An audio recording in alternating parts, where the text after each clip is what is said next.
Jadi langsung saja rekan sekalian, rilis pengungkapan pelaku tindak pidana penyalahgunaan tindak pidana jenis sabu.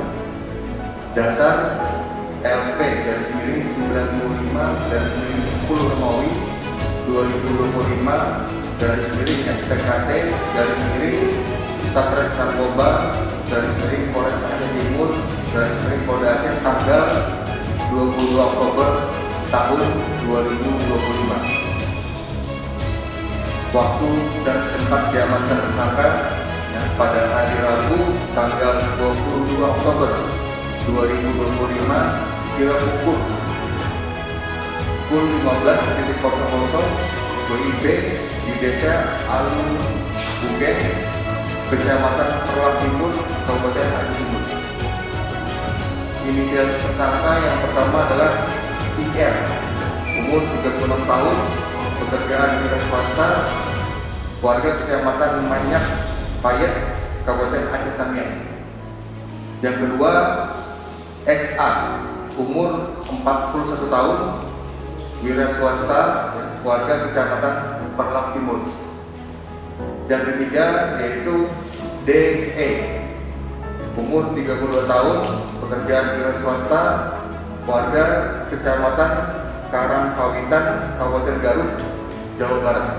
Kronologis pengungkapan pada hari Rabu tanggal 20 Oktober tahun 2025 pagi, anggota Opsnal Satres Narkoba Polres Aceh Timur memperoleh informasi bahwa akan ada transaksi narkotika jenis sabu pada sebuah gubuk di Desa Alubugen, Kecamatan Perlak Timur.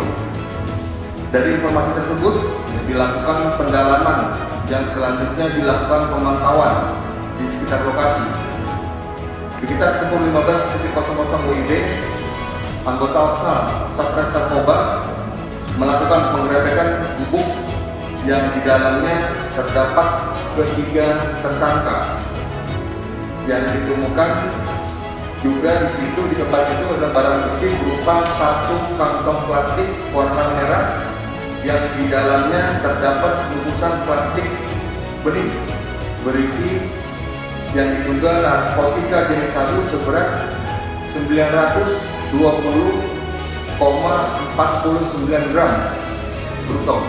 Di samping itu, pada saat penggerebekan terdapat dua pelaku yang melarikan diri, yakni MY, warga Kecamatan Perlak Timur, dan sudah ditetapkan sebagai daftar pencarian orang atau DPO.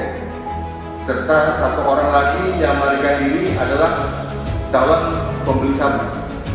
Persamaan pasal yang akan diterapkan nantinya adalah atas perbuatannya ketiga tersangka dipersangkakan pasal 114 ayat 2 sub pasal 112 ayat 2 sub pasal 132 ayat 1 Undang-Undang Nomor 35 Tahun 2009 tentang narkotika dengan ancaman hukuman penjara seumur hidup atau paling singkat 5 tahun atau paling lama 20 tahun dan denda maksimum sebanyak 10 miliar rupiah. Demikian rekan sekalian tulis hari ini. Wassalamualaikum warahmatullahi wabarakatuh. Ini narkotika jenis sabu sebanyak lebih kurang 900,24 gram. Nah, itu barang bukti yang diperoleh dengan cara secara bersama-sama di antara hubungan satu tersangka dengan tersangka yang lain. Ya, barang bukti itu awalnya dibawa oleh MY. MY karena telah melarikan diri